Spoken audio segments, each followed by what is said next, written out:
Hello, ladies and gentlemen, and welcome to this surprise Tuesday live stream. I think today is Tuesday, here on my channel. The reason I've got a surprise live stream for you is that one of the schedules at E3 was recently updated, and come to find out, Todd Howard is going to be having a Q&A about Fallout 76 in about 30 minutes. No, actually, in about 25 minutes. So if you're watching the recording of this broadcast and you want to skip straight to the juicy details, skip about 25 minutes, 24 minutes into the future, and you should be able to watch it. But right now, we are live here on Tuesday, June the 12th, and I figured, this has been a crazy week. E3 has really rocked my schedule. I had a whole agenda of videos that I wanted to do today, or this week, one of which I did today. Today I did a video on L.A. Noire, but I had an entire agenda of Fallout videos that I wanted to do this week, but it seems like every 3 hours there's new Fallout news, Fallout 76 news. So, in the lower left-hand corner, your right-hand corner. In the lower right-hand corner, you see the live stream at the Coliseum, which another panel is live right now. So we're going to keep that on our screen until we see Todd Howard's lovely face, and then we'll be able to hear some more information. But since my video yesterday on Fallout 76, it's like the entire knowledge of Fallout 76 has changed yet again. It's just all sorts of information is coming out about it. After Bethesda's big reveal at E3, I produced a video over what we went over on the conference, and Todd Howard has had 2 additional interviews since then clarifying some of the stuff that he announced about Fallout 76 yesterday. So the man is a busy guy. Give the guy credit. He is out there answering questions, and then he's got another Q&A today. So, busy guy. So, we're going to be monitoring the live stream over there. That guy right there. Nice beard, by the way. And I figured what we could do is I could show you some of the other interviews that we've had today. And by the time we finish these 2 interviews, it should be about time for the big Q&A with Todd Howard. So, let's listen to Todd in these recent interviews while I light up a cigar. And every now and then I'll pause to answer your questions.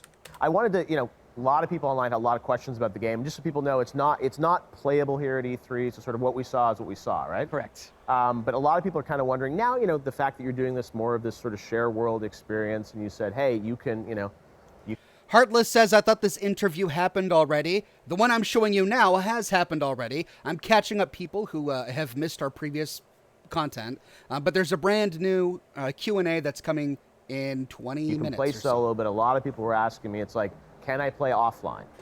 You cannot. You will see, even if you're playing by Online yourself only. doing quests, you will see other players. Okay. And you can interact with them, or you can ignore them, because there is a quest line.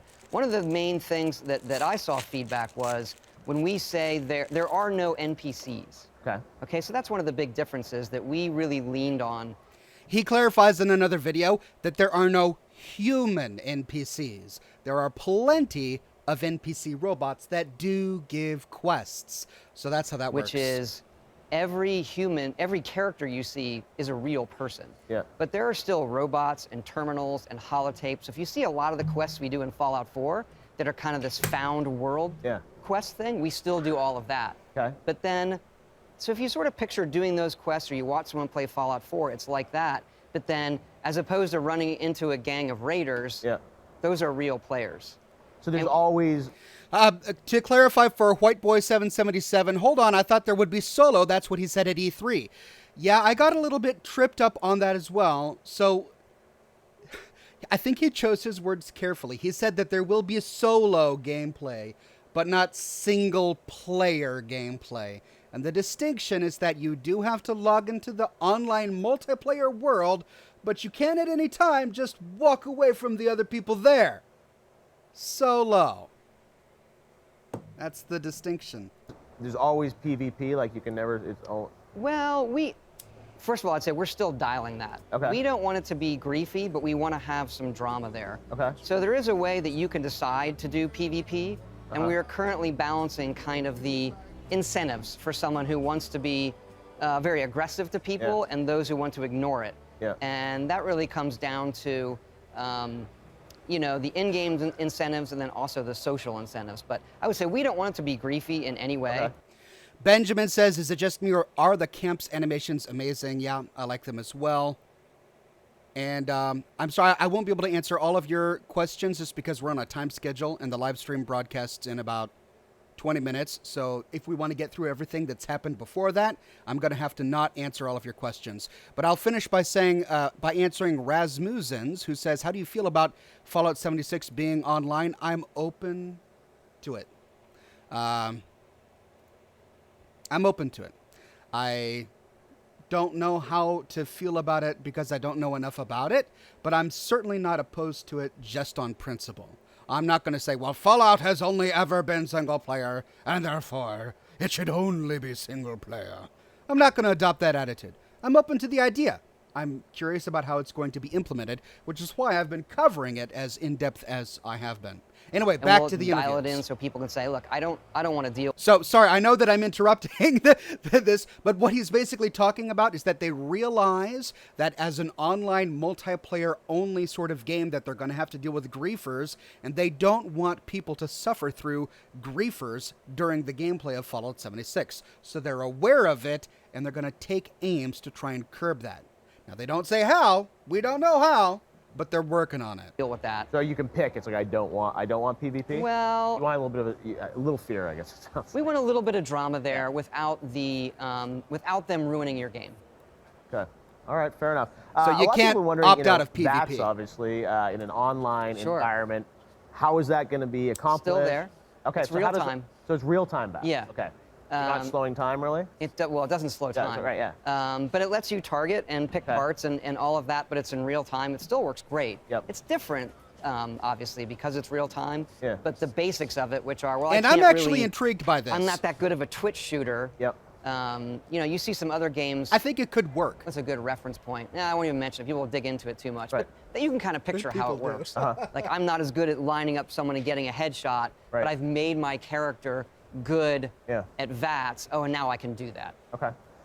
Do you see this as sort of, a game as a service where there's going to be content, there's going to be endgame raids? I mean, is it like, are you treating it like this, where it's sort of going to continue to evolve over time? Absolutely. With this, there's so much in it. That's the other thing. We always do too much stuff, and there's so much in this game that once we find out, here's what the players like, or here's what they're missing and they want, since we've built a system, our plan is to be adding into the game constantly, tweaking it, and have that long-term interaction with all of our fans. Now, the fans, I think, want to know about mods in an online environment. Sure. It's such a huge part of, your games over the years, BGS. How are you going to treat the idea of mods or user content in this environment? We love mods, and so we are 100% committed to doing that in 76 as well. Okay. We will not be able to do that at launch, though. Yep. Our goal for launch, this is really new for us, is have a well-running, robust. For those just now joining the broadcast, screaming clickbait in the chat, as I explained at the beginning of the broadcast, the Q&A starts in less than 20 minutes. We're preparing for it by covering all of the other news that has come out today and yesterday in the other interviews. So, Service. hang tight. And then some period later, we're currently still designing what that service looks like. You'll be able to have your own private world and be able to mod it and do all of that. We think with our games, that's where like the long-term life of them really is. Yeah. That is trickier when you get into an online world, but we're definitely committed to that. Just won't be at launch. All right. Now, it's a So mods, yes, not at launch. big anniversary for Fallout this year as well. Fallout 3 anniversary. You guys going to celebrate in any way? The Fallout anniversary? Like a remaster? Is that what you're... Yeah, so fans want something? We aren't right now, but you Okay. can play Fallout 3 actually on No Xbox remaster. One. It Yeah. plays in 4K. Yeah. It's amazing. So That's why it's I- still there. You can still experience it. Exactly, because I was saying people love playing your games and playing them again, and as you joked with Skyrim Alexa, which I heard that was your idea. Someone told me last night. That Very much. It's That was a Napoleon joke says that the beard is escalated. clickbait. But it's Yeah, so fun, sorry and now about it's actually that. you can actually get the app on Alexa. Someone told me. Someone built that. We didn't say it on stage, but it's actually real. That's insane. Because we wanted people, you'd see the Yeah. commercial, you laugh. Okay, and I go, think this hey, may be Alexa, the play end of, Skyrim, and then, Yeah. oh shit, this is real.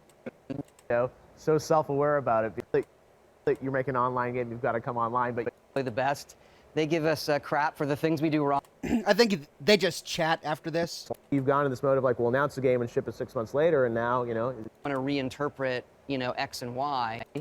Wow. And then we filed the Yeah, the best. and he's talking about Starfire, whatever it's called. All right, so then the next interview came today. This one happened today with IGN. You guys finally revealed Fallout 76. Very different type of Fallout game for you guys this time. I have a question about Fallout 76. It's a bit of a selfish question for me.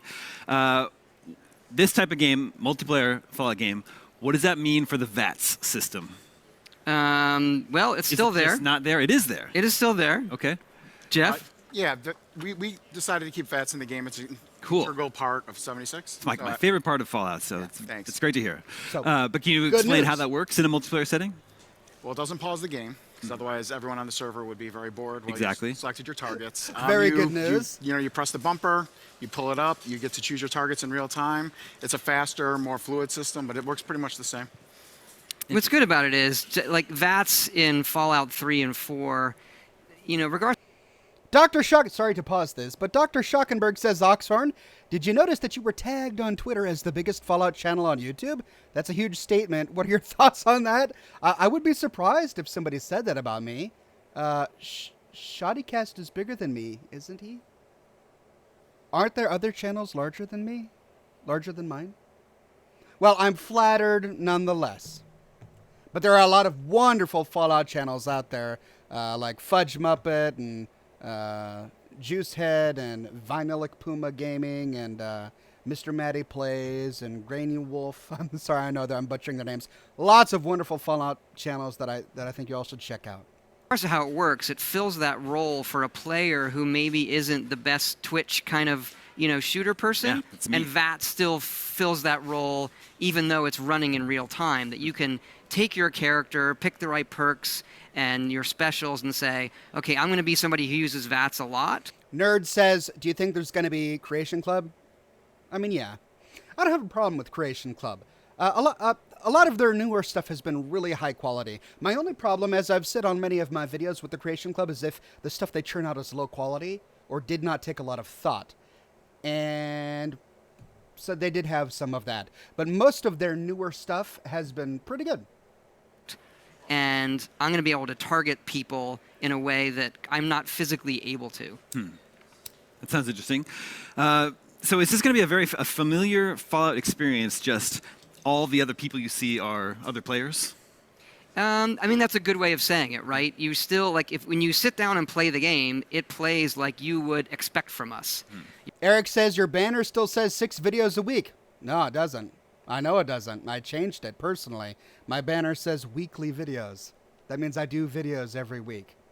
Doesn't say how many. You're coming out, you're exploring a world, there are quests you find, there are things you get to do and level up your character. A guy says, will there be offline single player? And no, that's what he clarified in these broadcasts that I'm playing, these interviews that I'm playing. Now, they did mention something about possibly allowing private servers later on, but that would be far in the future. Anyway, to continue. But then the main difference, obviously, is the other characters, they aren't NPCs, they're real people. Right. Okay, so there are obviously differences in how you communicate or what other people might want you to do or to join them or all of those things. So whereas it feels like Fallout, it's also very, very unique in its game flow and your own mood while you're playing it. So is every other person in the game a real player, or are there also still NPCs? Every other human being in the game is another player. Human Even being. so down to raiders. We took the raiders out. No So, raiders. wow. Yeah. So how are you getting your quests? Good question. We really leaned in on that. We debated this, right? Yeah. It's not an easy decision to say, but that was the vibe we were going after. That if you have NPCs, your mood changes, or you see a sign that says ammo for sale. Right. Well, you're okay, whatever, they're NPCs. But if you see a sign that says ammo for sale, you know a player made that, and that's a very different mood, and it's very Fallout-y as well. So going back to how you get quests, there's a lot of systems that we have in 4. Sorry again to pause. Somebody just said that Todd said on an E3 stream that there would be offline playing. I don't know. I've watched everything, and I haven't heard him say that. In fact, I've heard him say the exact opposite. In fact, I think he said the exact opposite in one of these videos I just played. But we're about to hear from the man himself in 9 minutes. So let's get through this. Or people are already finding a lot of quests through holotapes or this found world or magazines. But we still have robots. So we use robots a lot Okay. for delivery of what the quest story is and things like that we would traditionally have an NPC do. Okay. Is there, how do I put this, like friendly fire? Are you able to injure or harm every other player in the game? We are still dialing that in. Okay. So I could sort of say where we're at with it. Okay. But we don't want this to be a griefy experience. If you want to engage in PvP, we want to have some drama there. And if you don't, we want to offer you the challenge and say, hey, if you want to do this, here are the incentives. But if you don't want to, it's something you can get away from or avoid pretty easily. Interesting. And then there are also, don't know. So he did say, he just said right there that PvP, he wants it not to be griefy, and he wants it to be something that if you want to get away from it, you can get away from it very easy. Again, he didn't clarify how that would happen, but he did say that that is their goal with the PvP system in Fallout 76. What word to use for them? Monsters, mutants that are in the wasteland. How are you referring to them? How are you referring to the mutants? Well, Yeah, or whatever the monsters are. There's the enemies. all the old enemies from Fallout are in Why can't there, this and then we stay added lit? a bunch of new enemies that we outlined in the showcase last night. All Right. the mythology from West Virginia is so rich, and they'll offer a ton of unique gameplay experiences and in combat encounters. They're really, some of them are super cool. Mothman in particular is really The cool. Mothman is really great. Mothman Mothman confirmed! is We'll really have more on great. that later, but it's he acts like a different kind of creature. He's not just the Mothman. He has certain behaviors. I'm about to spoil it. But He doesn't want to spoil Right. it. In our footage here, we saw some footage from inside the vault. I imagine the game begins inside Vault 76, and then you create your character. Yes, to start off the with? vault acts as our character. Q&A starts in 7 minutes, Mr. Stupid Name Guy. I'm not calling him a stupid name. His name is actual Mr. Stupid Name, so I was not being mean. Character creation. Okay. And then I'm just wondering how this game begins. You create your character, and then you exit the vault. Are you exiting it by yourself and then just going off trying to find other people? Well, it depends on what the other people are doing, right? So that's kind of part of the fun randomness of this game. We don't know what everyone's going to do. There's a chance that there are other people in the vault, depending on who's making their character that time and which server you got matchmake to. And then when you step out, there could be people outside of it. There could not be. The game is not crowded. That's the other thing. Yeah. It's not. You're not seeing tons of people. Right now, we show them all on the map so that you can find other people because the world is so big and we're just talking about dozens of people. So it's not this kind of party of people outside the vault. Yeah, you said the world is, 4 times as large as Fallout 4, but only dozens of people. Jeremiah says, just about the Power Armor Edition and the Pip-Boy, but always have extra to tip the best YouTuber. Well, thank you very much. What are your thoughts on there essentially being no single player? Is it going to be worth playing? I'm hopeful. I'm cautiously optimistic, and that's what I'll say on that. Dr. Schockenberg says, Oxhorn, did you notice that you were... Oh, that's the same one I just read a minute ago. YouTube highlights these things, but then doesn't fade So them what is after I that read world them. filled with? The things you would expect, adventures, locations, creatures, things. It's also, we wanted to expand it for a number of reasons. One was to have much more unique regions in the world and not have something that feels, the same. The other one is we felt that we did need to spread players out so that they could make their own journeys. And with the new rendering and landscape system, to feel those hills and mountains in West Virginia, 5 we minutes need more, until the we need more Q&A. space. I see. Otherwise, it feels compressed. It feels artificial. So a bigger world to traverse. Are you adding vehicles? No. No vehicles. There are still. vehicles, vehicles. but But- they explode. Yeah. Like before. All right, so you're still I'm really glad about this, by the way. getting everywhere by foot. Yes. Okay. Fallout is an on-foot Tell us about game. these. There are live nuclear warheads available Yes, there are. to players, but getting to them isn't necessarily going to be easy. Is that right? No, the codes are very complicated. How you get them, how you find them, it's part of the main story. And then once you've unlocked them, you'll be able to repeat that quest. In the server landscape will change dramatically, like we said. Once you decide to nuke areas, there's some functionality there that I don't want to reveal right now, but there's some functionality to that on top of there's a rival gang of players here I want to nuke. So this is really important. The primary quest of Fallout 76 is going to involve getting these nukes, getting the launch codes to nuke, and then it's going to be a repeatable quest, I guess like a Radiant quest. And the purpose of it is not just to kill enemies, but it's to create higher level zones to explore. But yeah, they're fantastic. Which Really is interesting. Oh, and then it... And going back to the nukes, with that, when people say get nukes, they think about just Thank you, destroying Cody. things, like Yes. the ultimate power. Yes. But we really took it a step further to say, okay, well, what is kind of, why would you want to nuke an area, and then how to make that fun? So it really comes across, yes, if people stay in that area, it will kill them, but its main thing is to create this high-level zone. It's almost like, okay, we, the players, are going to create a high-level zone. Hey, it's fun to blow it up. Interesting. But then you have to be high-level, make sure you have the right power armor and equipment to then deal with those challenges. Okay. So that's kind of the vibe of the nukes, not just, I'm going to kill these other people. Okay. I have another question about the nukes, but to get there, you're able to build, like how large a homestead are you able to build? Like an entire settlement or just a really big house? No, it's I would say a small set. Without like saying like how many units Yeah, in sure. game I'm space just it trying is. to get a Hard sense. if the ones you see in the video are like the scale of it. Like Okay. it's a decent size to build what you want, Okay. but it's not a mini city. Okay. But if you're not actively in the game at the moment, is your home at risk? No. Okay. No. So when you log off, your camp basically goes with you. Yep. So you can't build huge sprawling settlements. You use the settlement system in Fallout 76 to build a smaller camp, and it's temporal. It's only there when you log on. When you log off, it goes with you. How is that going to work?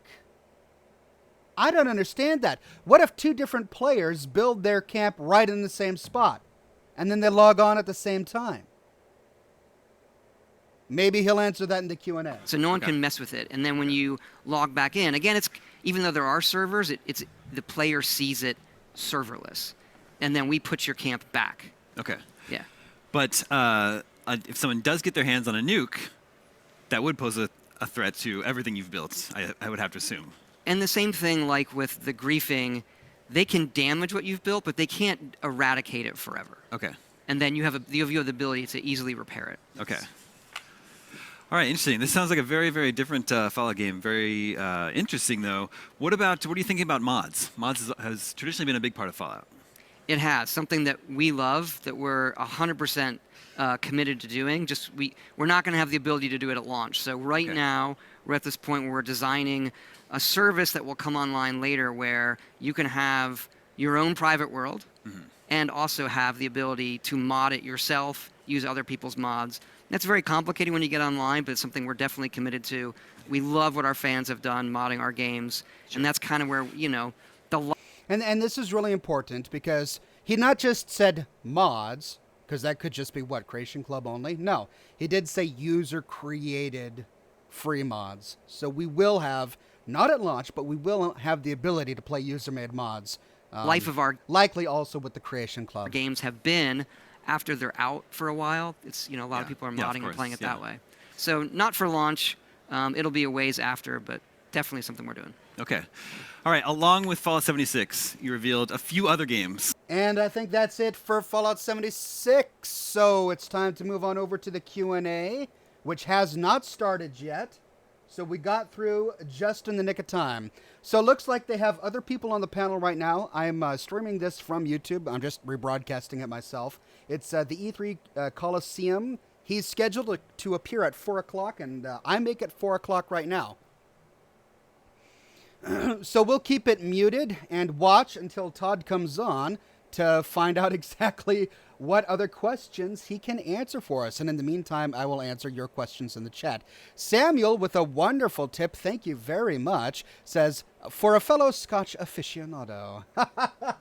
I love the Scotch and cigar aficionados who come to my broadcast. You guys always humble me because you know more about it than I do. Then Joshua with the tip says, Fallout 76 canon lore, 25 years after the bombs, the vault opens, the survivors find nukes, and blow up West Virginia. There are no survivors. No lore problems that way. That would be one great way to go about it. That could be the canonical story of Fallout 76. The doors open, they find nukes, and blow up West Virginia. That's why we never hear about them in any of the other Fallouts.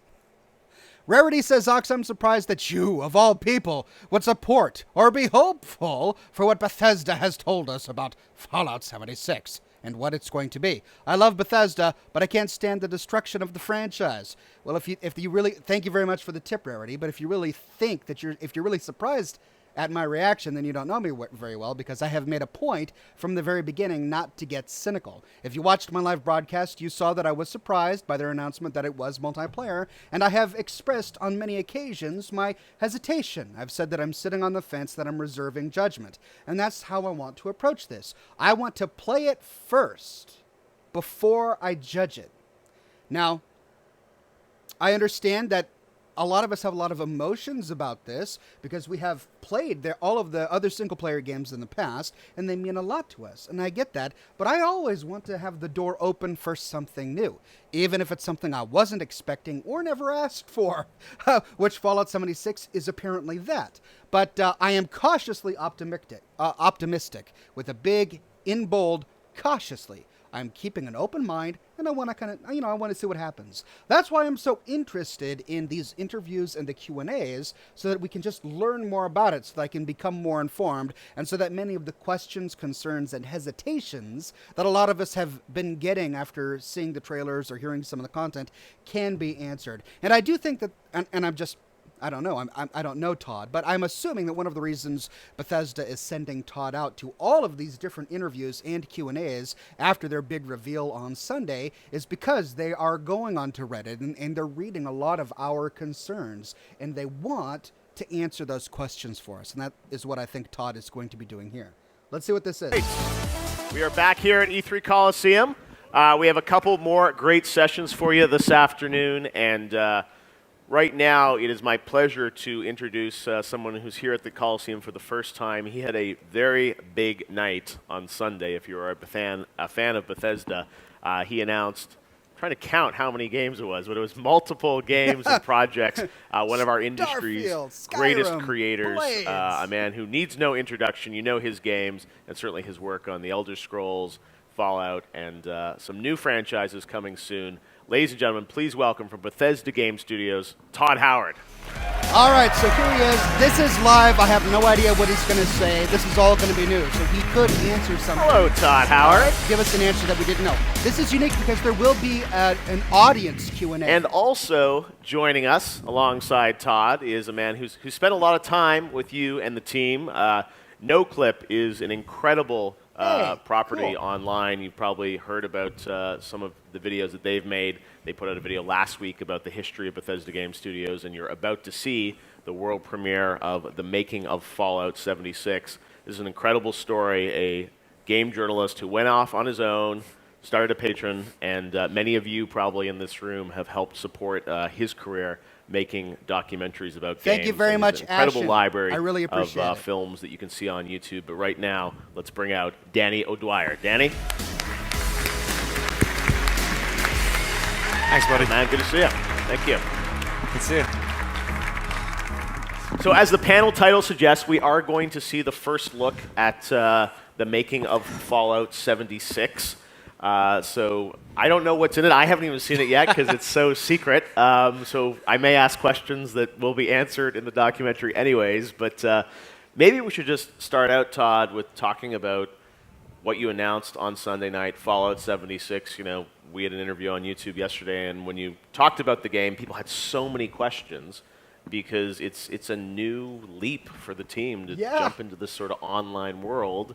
And, you know, I'm sure it's something that actually, one thing I was going to ask you, I didn't ask on YouTube, is one point there was talk that this might have been like prototyped as multiplayer for Fallout 4. Was there any truth to that?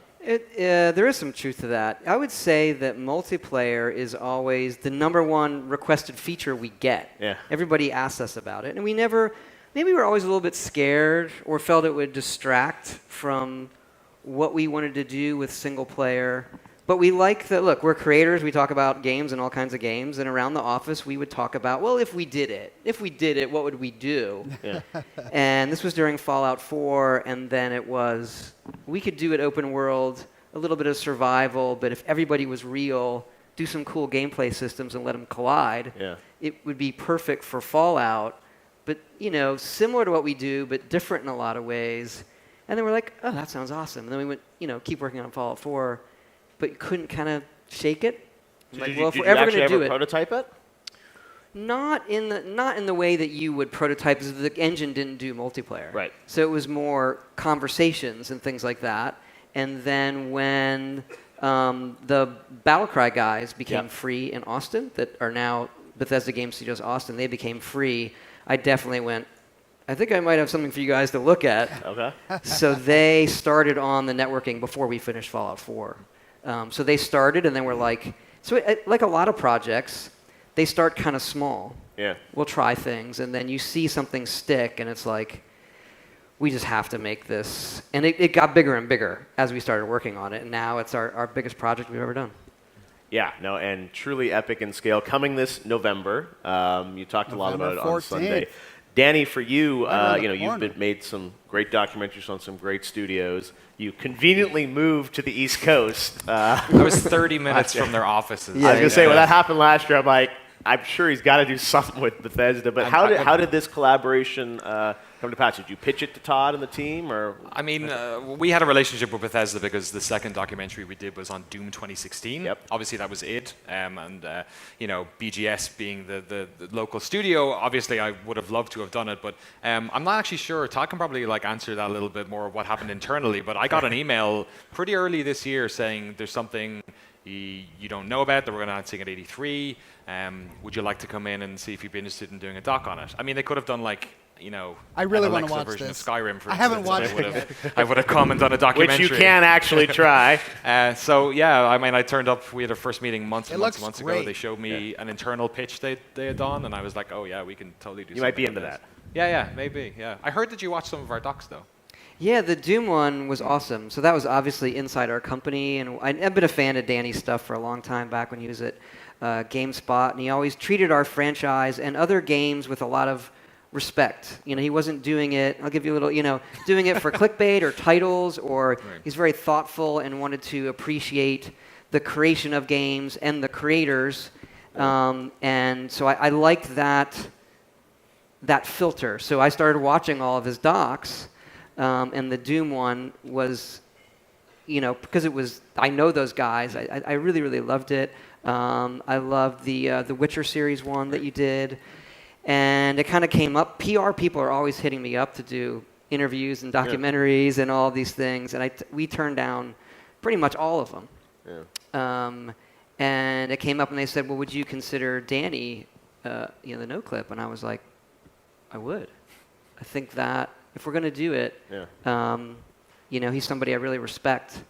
I would, I think the whole studio would go for that. So that's how it happened. That's awesome. Now, one thing that I know from writing a lot of longer stories about game developers over the years is, when you go into a studio and you tell a documentary or a making of, there's always the challenge of sort of how honest or open you are. We see a lot of these sort of press documentaries that sometimes comes out that feel very sort of neutered and nuanced with the messaging. How open were you guys willing to be about, the making of Fallout 76? There are obviously high points of projects and low points of projects. What did you want to accomplish with this in terms of creating this piece? Well, first I wanted to get a lot of the team members on there. I think you interviewed 12, 14 people. 12 in total, yeah. From every sort of range in the company as well. Different, folks at different parts of the. This is development really cycle. interesting, but I just I get a lot of FaceTime, which is nice. But look, really the hope they whole get team Fallout does it, and I Fallout thought it was a good 76. opportunity to have a lot of people speak about it. And they asked me, "What do you want me to say?" And I said, "Say whatever you want. Just be yourself. This is what this is about." We have nothing to really spin. And there were the newer projects, they've been announced. Right. That was the one where, can I talk about Starfield and Elder Scrolls 6? No. Don't talk about that. But you can talk about 76 and these other things that are coming out this year. Yeah. Now, this obviously, you did the documentary last week, which you should watch, the whole 90 minutes on. That's a real good idea. Is put I out wish I 90-minute had the free documentary a couple of time. days before E3. I was going to say, I haven't watched it yet, but I am looking. I definitely will watch it. You're doing this making of Fallout 76. will this continue? Could we expect more on BGS? Thank you, or what's Mr. sort of the Chuck. plan, or it's just I these do two right now? appreciate it. I mean, first of all, we've filmed, like Todd said, 12 different interviews. Most of them were, Wow. you know, an hour and a half long, probably.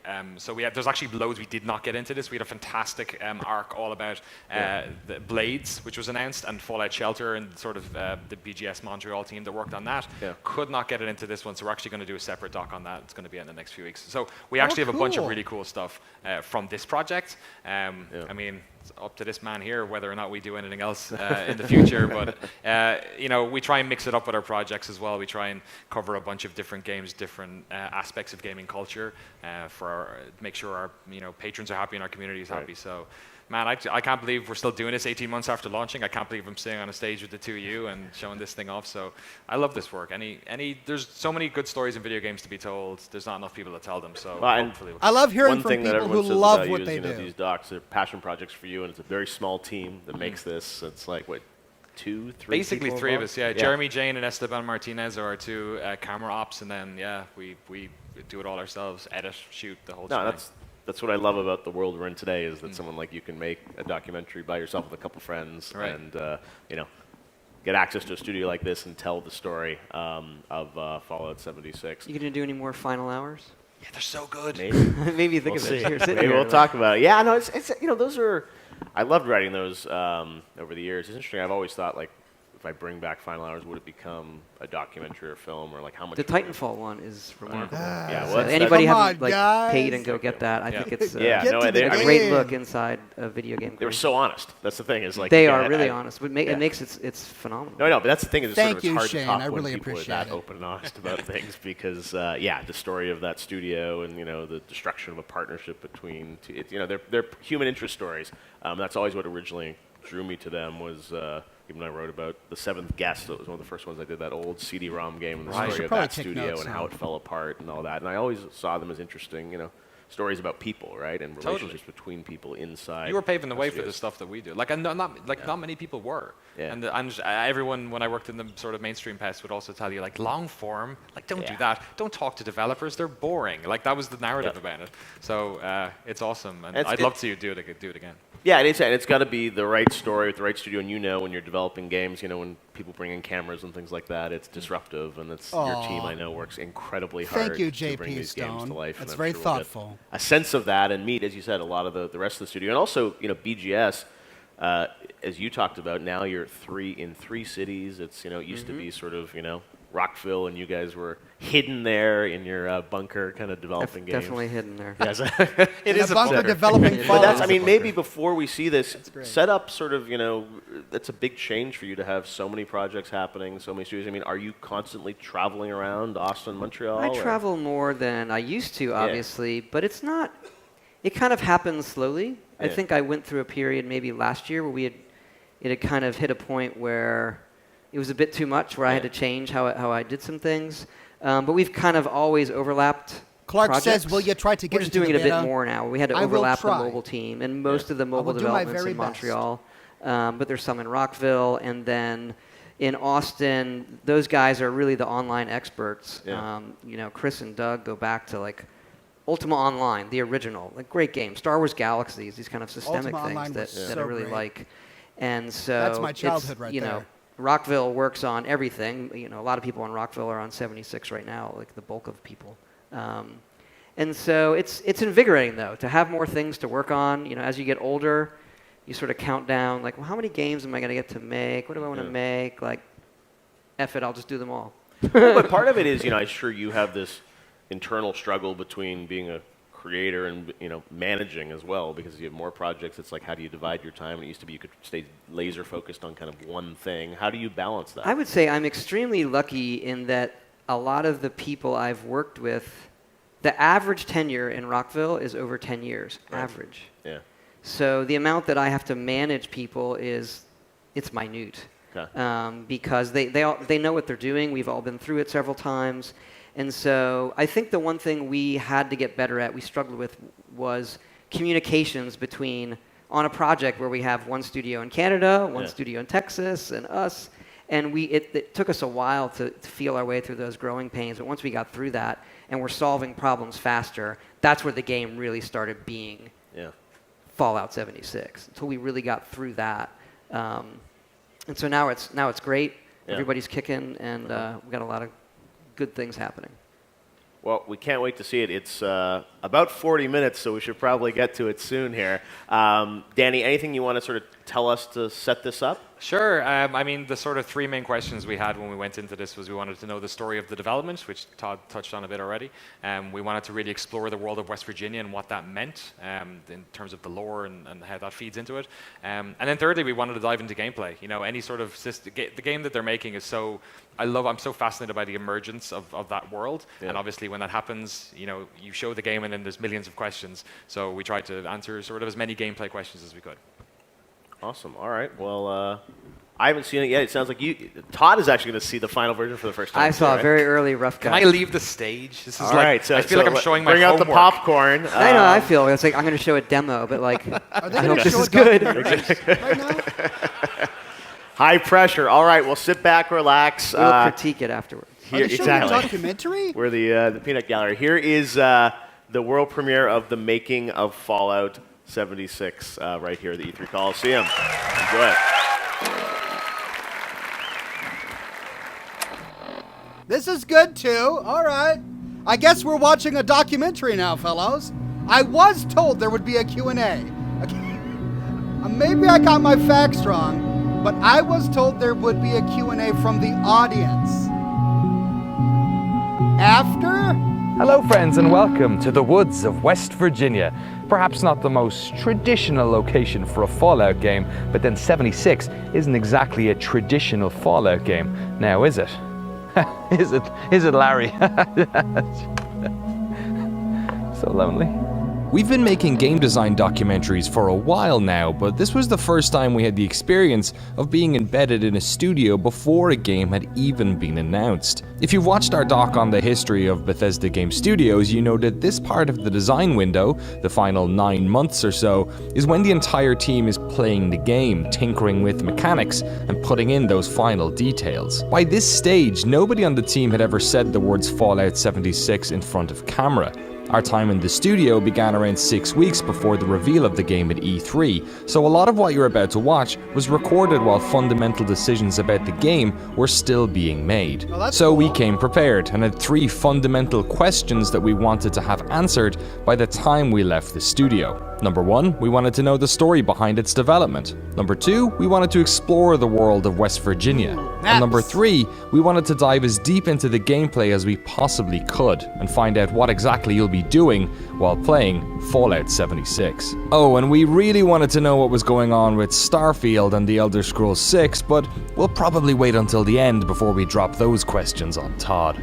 So, first things first, where did the idea for this multiplayer Fallout even come from? And how did the team at Bethesda Game Studios land on West Virginia? Since debuting Vault 76 last year in honor of America's tercentenary, Vault-Tec continues to expand with plans for well over 100 vaults around the country. Sir says, is Fallout 76 for Xbox In our previous One documentary, only? we covered the development of Fallout 4, but what we didn't mention then was that during this period, the team was also designing 76. 76 is the multiplayer design from Fallout 4. Oh, is it really? Yeah. Oh my goodness. No one said that? No. It is. Hey, should we do multiplayer? Probably not. What would it be? Okay, it would be this. Let's talk it through. Like, that's pretty awesome. And then you kind of, you put it away. So, all right, let's do our thing. And then every once in a while you keep talking about like, hey, you know, we should have done that, or we should do it. And then, you know, as Fallout 4 is going on, it becomes no, we should really do it, like, as its own thing. As far back as 2013, the team was conceptualizing what a Fallout multiplayer mode might look like, but the idea was too big at the time, and so it was put to one side so the studio could focus on the single-player game. At this stage, the team at Bethesda Game Studios in Maryland was over 100 people strong, but they didn't have much experience in making online games, neither in terms of their design or in terms of their technology. But it was around this time that parent company ZeniMax opened a new studio in Austin, Texas, a studio that might just be able to help them out. ZeniMax had opened Battlecry Studios, which was made up of a lot of like MMO experts in the Austin area. People who, like, Chris and Doug go way back to Ultima Online and Star Wars Galaxies and Star Wars Republic. Like, this is amazing staff people, and they were building a really cool game. But the lead programmer on 76, Jason, had been the client lead on Star Wars. He knew them all. Right. We were talking about it, and he's like, hey, those are the guys to do it. And I'll admit, I was like, hey, we could hire. I'd gotten approval to hire, server back-end people and all of that, but have been through that. And hey, if you have a team that works really well together, that is interested in working with you on it, like, hey, let's try to do that. So they started it before we shipped Fallout 4.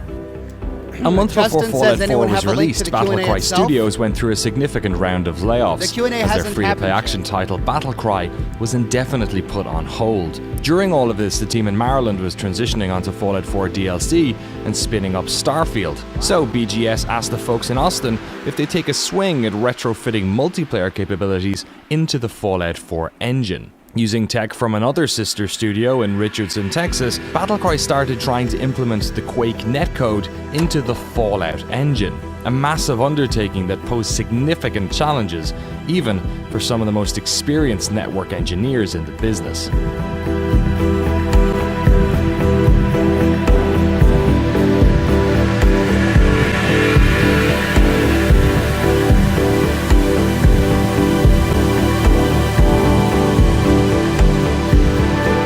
This engine has been around since Morrowind, at least. Some of the cool things, like when you dig through the code, is like you get to see, oh my God, this was used back in this game that I used to play like when I was barely out of college, right?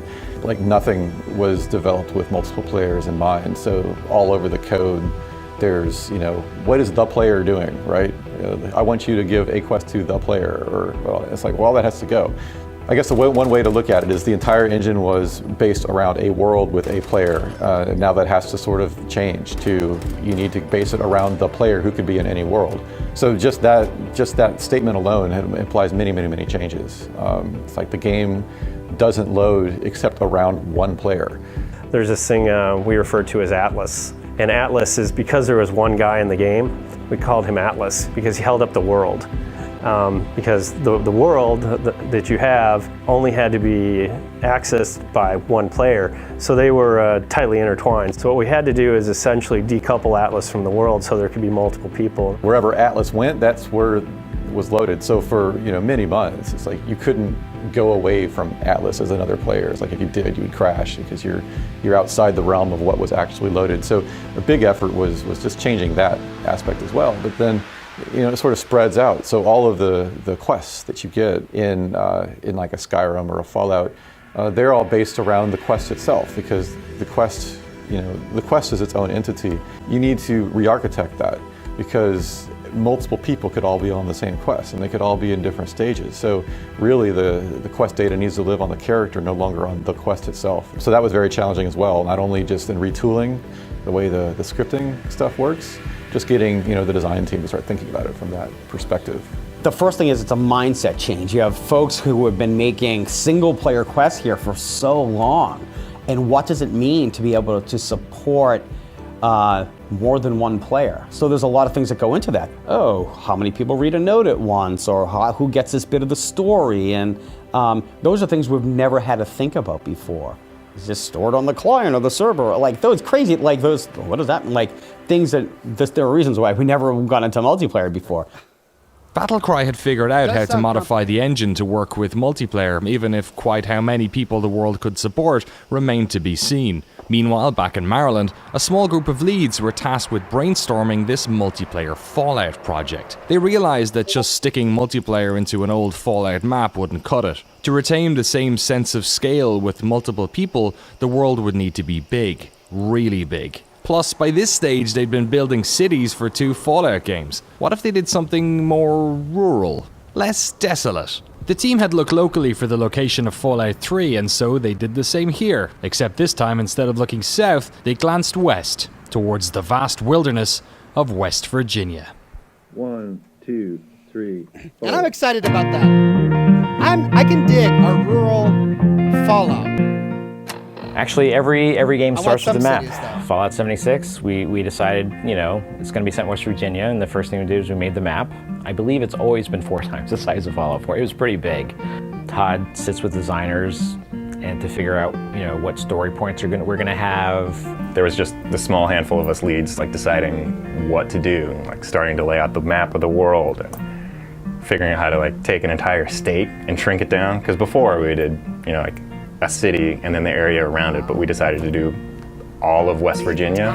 I mean, I think we picked West Virginia because it was still East Coast, and it was a place that isn't really touched. Like, if there ever were a nuclear war, like none of us would be here. DC's done. We're first. So I'm perfectly content to know that I will not have to deal with any of that stuff. But West Virginia, like no one's going to nuke West Virginia. So we were thinking that we would be able to do more of like we would be able to do trees. We'd be able to do an interesting visual look. The leads went out to West Virginia at the start of the project to look for landmarks and places to go. So we find out what are like our landmarks that we want. Like we know we want Morgantown and the Summersville Lake and stuff, and we take the real map and just start to like redraw it and remix it a little bit to find out how we want things to flow. Because West Virginia also isn't a square, but we kind of had to like it's like Harper's Ferry is so cool, but it's way out here poking over Maryland. Like, let's just kind of shove it back in. The state of West Virginia didn't only provide the team with a massive landmass to play with, but as it happens, the lore of West Virginia was full of myth and conspiracies that fit perfectly into the Fallout universe. West Virginian myths are among the creepiest in American folklore. Isolated villages trapped in vast, unforgiving wilderness has fueled terrifying stories of creatures that prey on unfortunate souls. There's the Grafton Monster, a giant pale-skinned headless horror that prowls the woods outside of Grafton. There's the Flatwood Monster with its terrifying cowl and beady eyes. The Snallygaster, a dragon-like demon that haunts an area outside of neighboring DC. And of course, the Mothman, a winged beast with piercing red eyes that prey on those in the Point Pleasant area. Like wandering the real woods of West Virginia, the world of Fallout 76 is full of monsters to hunt or be hunted by. There are far more creatures in 76 too, more varied types of enlarged insects, and everything from two-headed possums to giant sloths, and even intelligent plants. Yeah, the Mothman's incredible because it's a different thing. We've never done it before. We're hoping to do stages to him, early on in the game. Maybe he's just stalking you. You just see these creepy little eyes in the dark. Because it's closer to when the bomb's actually detonated, so there's more radiation, so you can get crazier mutants and giant plants because it's more radiated at that time. It's half-life. It's going to decrease over time. Right. So that's our justification. Well, I haven't seen that in future Fallouts. Maybe that was such a bad mutation that they died out, but here, it still exists and it's in full swing. While the team have been adding plenty more new creatures to battle, they hummed and hawed over the inclusion of other AI humans. They wanted to make sure the feeling of running into other humans was special, and if the world was full of raiders, then instead of hearing distant gunfire and knowing it was another player, they'd spend large parts of the game trying to discern if somebody was human or an AI. On top of that, the lore of the game couldn't really support the idea of raiders. Fallout 76 takes place 25 years after the bombs were dropped. Vault 76 is one of a number of control vaults, meaning that instead of doing weird experiments on those inside, this vault was genuinely used to house people for a generation before leaving them out to rebuild society again. So this world has yet to be reclaimed by one faction or another, and so the decision was made to leave West Virginia bereft of other humans. But this caused a problem. Gun combat with AI is a central pillar of the Fallout experience. So they leaned into the lore and created a new faction of intelligent ghouls called the Scorched. Where they're kind of like feral ghouls that are not quite so far gone. They still know how to use guns. So that's essentially our raiders, are the Scorched. But yeah, then most of the other things are just all the creatures and things like that. And I think it's 63 things that we have now. Because we had all the ones that we had before, updated and fixed those, and then add all these new ones too. The map of 76 is large, but it's been divided into a half-dozen areas with their own flavour and difficulty. While you may emerge into the relative beauty of a green forest, there are much less forgiving areas of the map for you to explore. A hollowed-out mountaintop, soggy floodlands, festering toxic wastelands, swampy woods, and a colossal mountain range that bisects the entire map. The new dynamic weather system can also have an impact on the player, with distant rad storms warding off expedition parties. There's a lot of space between things in this map, meaning coming across new locations should feel like uncovering something that's been hidden forever. Quiet cabins, abandoned wood mills, tall treetop watchtowers, flooded mines, and abandoned barbecue joints. All of these littering a landscape alongside cities and towns of all sizes, nuclear missile silos, and even a crashed space station. The world of 76 is larger and more detailed than their previous games, and featuring a bunch of new technology that the team may just be testing out for future games. They have a new system to propagate woods, a vastly improved dynamic lighting model, subsurface scattering, and far more complex animations for creatures who are going to be attacked by multiple players for the very first time. So we do get sort of like the typical Fallout areas in certain spots. Like when you first start at the game, it's kind of nice and welcoming, but then you get to the crappier, dangerous parts and get the more traditional feel. Because this area is, it was like factories and things like that. And our justification for why it's all caked in white powder is that those factories were like full of chemicals and everything spilled out. With all the hills and the topography of the area, it's really beneficial for that, because Fallout 4 was actually like a really flat game, so it's hard to get those landmarks. Thankfully there's like skyscrapers and Diamond City, that giant glow, but in this case we have like an entire mountain range that bisects the map. So we can take that and put all these different landmarks on that. Like we made this ski resort called the Top of the World, which basically looks like a giant red UFO, and that's like a thumbtack in the middle of the map that you can orient yourself around. And then we have the giant bucket wheel excavator on another side. But it's also designed in that way where you're supposed to sort of lose where you're at once you go down in those hills. So you're deep in the valley, you're like, where am I at? And so you're encouraged to actually then go up the hill, and then we put all these like watchtowers and stuff, so then you're like, that's where I am, and pull out the binoculars and look around. Fallout 76 features a number of different biomes inspired by real-world locations. The team is attempting to replicate that feeling of stumbling upon new areas from their previous games, and just like their other maps, West Virginia has become a template for storytelling. The state's cranberry bogs with their carnivorous plants seem like the perfect spot to introduce some wild mutations. So too does the mountaintop removal mining region of the state, which evokes the post-apocalyptic feeling all on its own. But West Virginia also taps into the Cold War conspiracies evoked in the Fallout games. West Virginia is the location of the United States Radio Quiet Zone, a 13,000 square mile region used for research and military intelligence.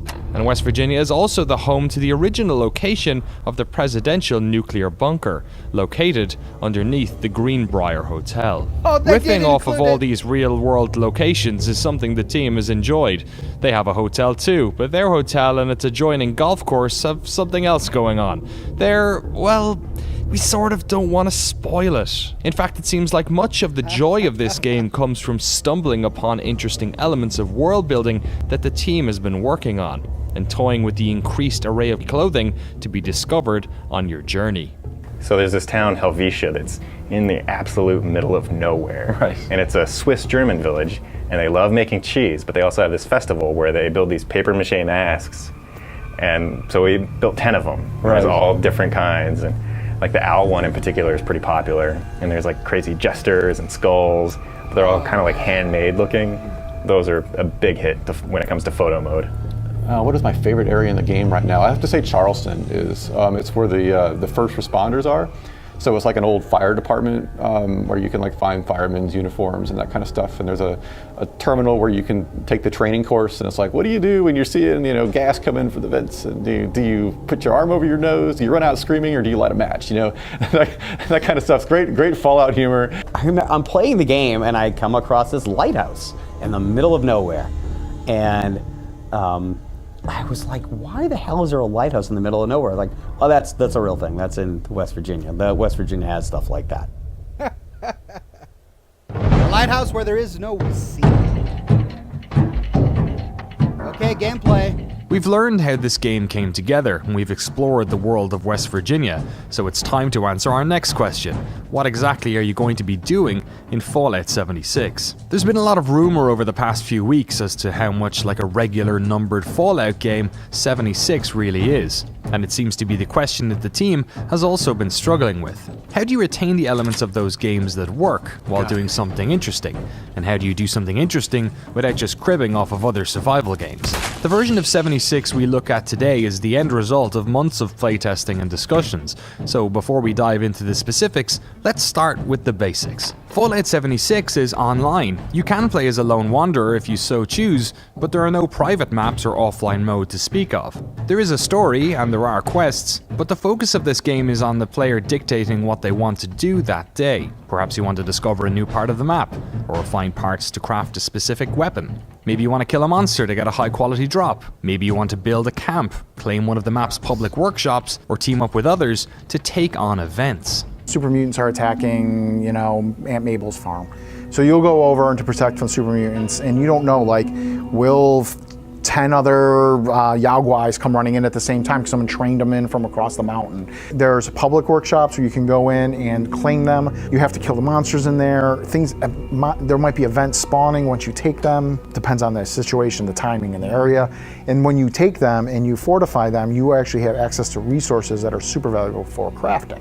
So you'll get access to ore, some kind of ore, lead, and then lead's used for make bullets, and then you can make bullets, which in that game, any of these games is super helpful, right? So you take that for reasons. Yes! Then, like I said, you have your camp, which are mini workshops you can place almost anywhere. There's certain restrictions on that because we don't want you the griefing outside the exit of the vault, but you can place them all over. They go, when you move servers, if that space is available, your camp will just be there. For some reason, again, this is a big game with a low number of people, it's overlapping and we can't place it there, it will be packed up and blueprinted, you can place it somewhere else, boom. And then the crafting is a huge part of the game because again, you're gonna wanna find very specific creatures or flora to combine for recipes. We are allowing crafting mods, crafting guns, crafting ammo, food, water, armor, power armor pieces, the stuff that was there before and more. Fallout 76 involves survival elements, but survival can so easily become a hindrance to fun. The work to find a balance between giving the player tasks they have to complete and not just overburdening them with chores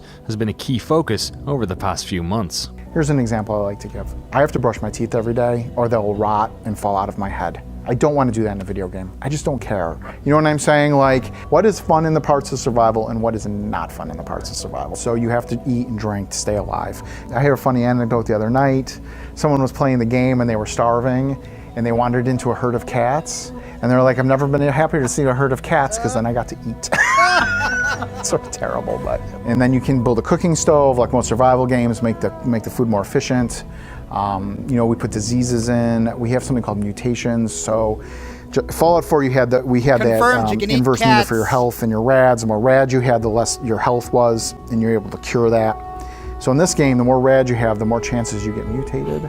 And they have all sorts of neat, they're almost like traits from Fallout 1 and 2 where they have a plus and a minus. You can cure them if you don't like them, or there's ways to permanently get them if there's ones you really like.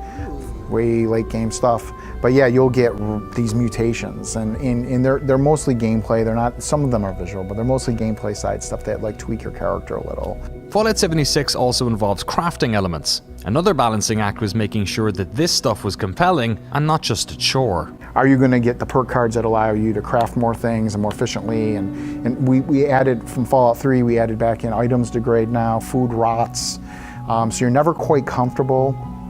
But as you progress in power, you can decide, I'm going to focus on cooking. And then you might want to vent, you can sell these things to other people in the game. So you're I make the best ribeye steak in the game. It'll overfill you and give you a health bonus. And here you go, 40 caps. So there will be an economy. Each time you level up in Fallout 76, you get to pick a new perk card. There's a limited amount you can have active at one time, meaning that if you want to re-roll your character's perks, you simply swap out your perk cards. You can also share perk cards within a party, meaning that teams of players can specialize to work together more efficiently. Tool their characters such that they are better at survival elements of the game. Then you might be combat-y, other person might be more for medic, one person might be more, workshop like defenses and repair. So you decide you want to focus in on crafting, you have to find the recipes in the world, you get recipes all sorts of places, quests and random drops and loot. And so there's a lot. Like compared to Fallout 4, there are orders of magnitude more. And so you'll find the ones that are most efficient. A lot of them have pluses and minuses. I think that's more fun. It allows a player to make decisions. So one might make you more like susceptible to disease, but give you a huge health buff. Anyway, you'll be able to focus on that, either trade them with your friends.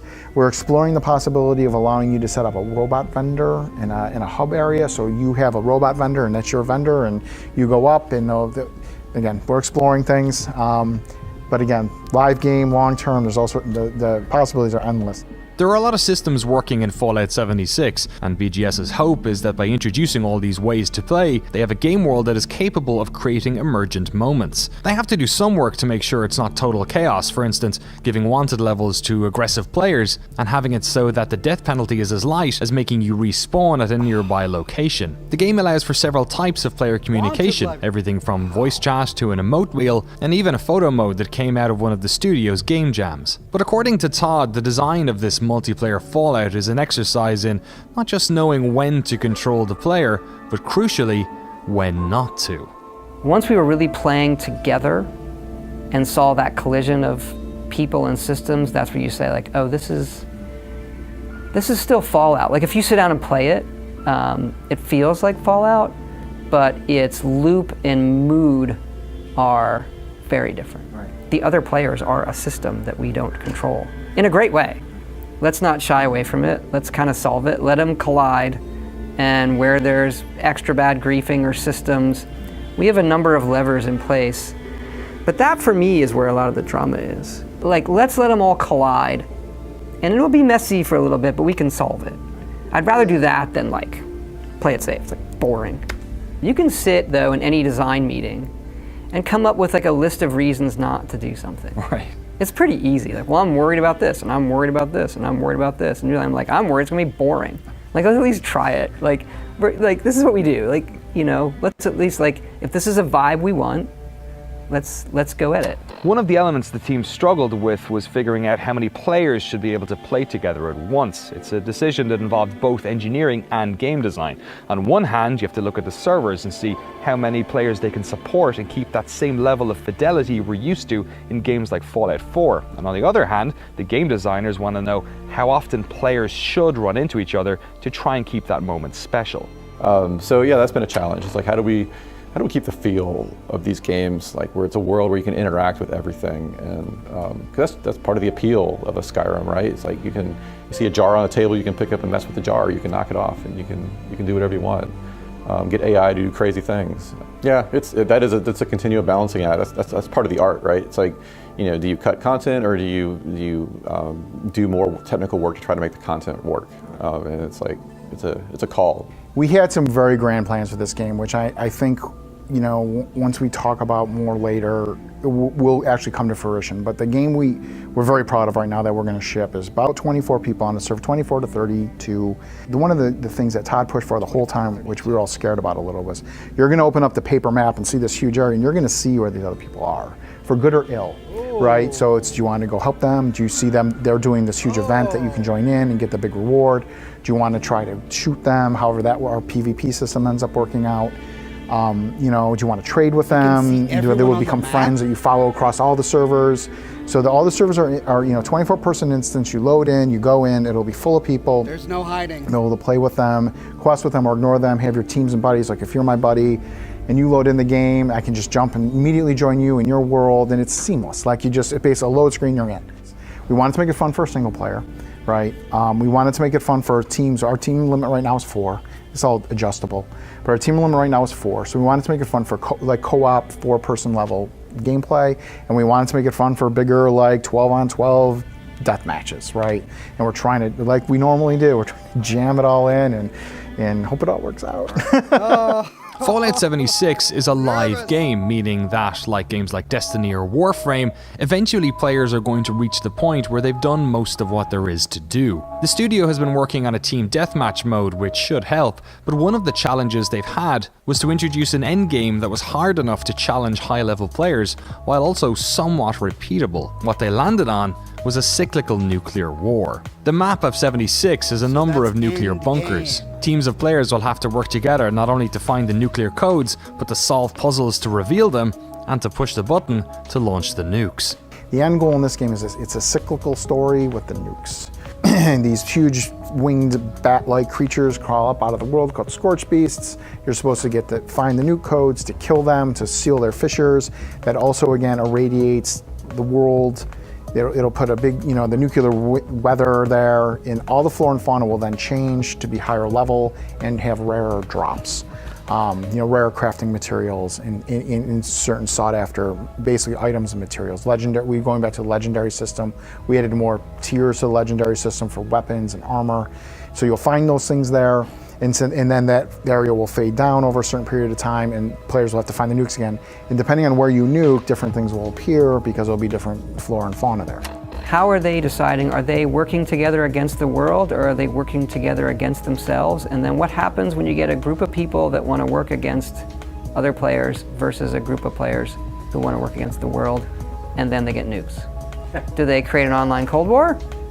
Do they all decide to just blow up everything? So I think the nuke part is probably the one I'm most interested in seeing what they do.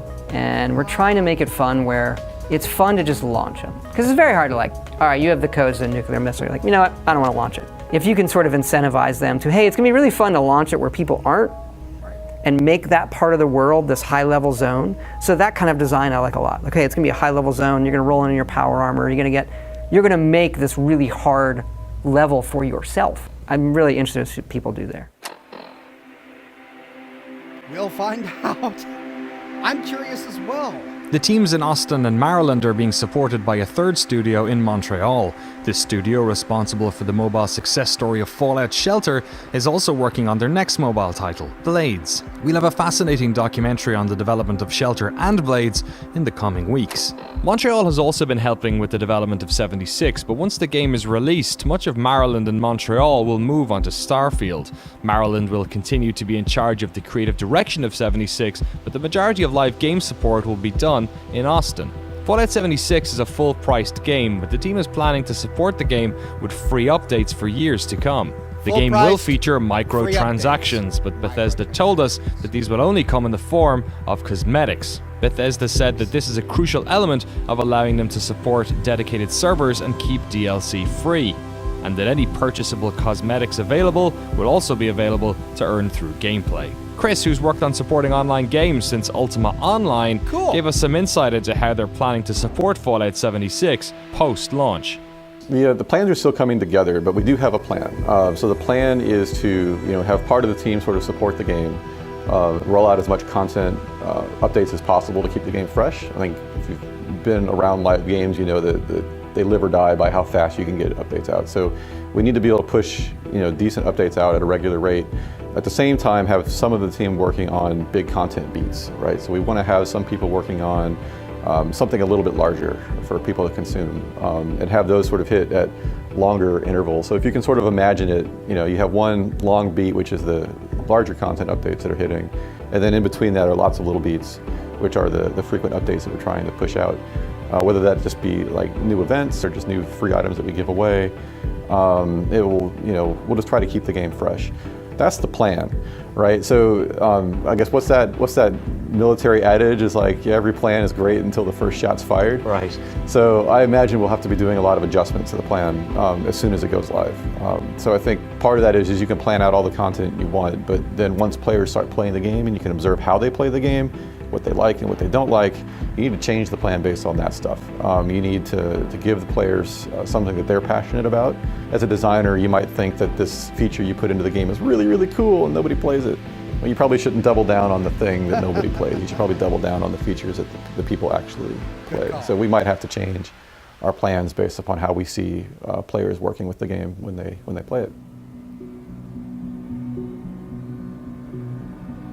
If there's anything we've learned about the evolution of games over the past few years, it's that the success of Fallout 76 will depend as much on the game they have built as how they support it going forward. And so to do so, this plucky little studio of 130 or so people who made Fallout 4 is going to have to scale up. In our previous documentary, we showed how the development of Morrowind was the inflection point for the studio, the moment they begin to figure out their process, a process they would develop and hone over the next 4 games. And in many ways, this moment now also feels like a turning point. With the teams in Austin and Montreal, Bethesda Game Studios in Rockville, Maryland finally have the people power to work on multiple projects at once, while members of the team who have been with the company for years are starting to take ownership of projects themselves. Perhaps this means that the days of skipping between franchises are finally behind them, or maybe it means that they can be more daring in the games they develop. As work on Fallout 76 has been progressing, so too has it been on Starfield. From what we gathered during our time at the studio, Starfield sounds like a monumental undertaking. A game Todd has wanted to make for a long time, perhaps a game they would have made had they not successfully acquired the Fallout franchise. Perhaps now he feels like the team finally has the resources to pull it off. In any case, it's not the only project they're working on. Pre-production on The Elder Scrolls 6 has also started. Not the only thing that's getting announced at E3. You guys are coming out swinging with a bunch of stuff coming out for the future as well. Will it be weird to say the word Starfield in front of people? What'd you just say? You gotta watch that, man. Someone will hear you. Just even hear you say it is weird. Right. We've been working on it for, that's another one that's had a long go. I think the trademark got registered in 2013, which is what most people have glommed onto. Right.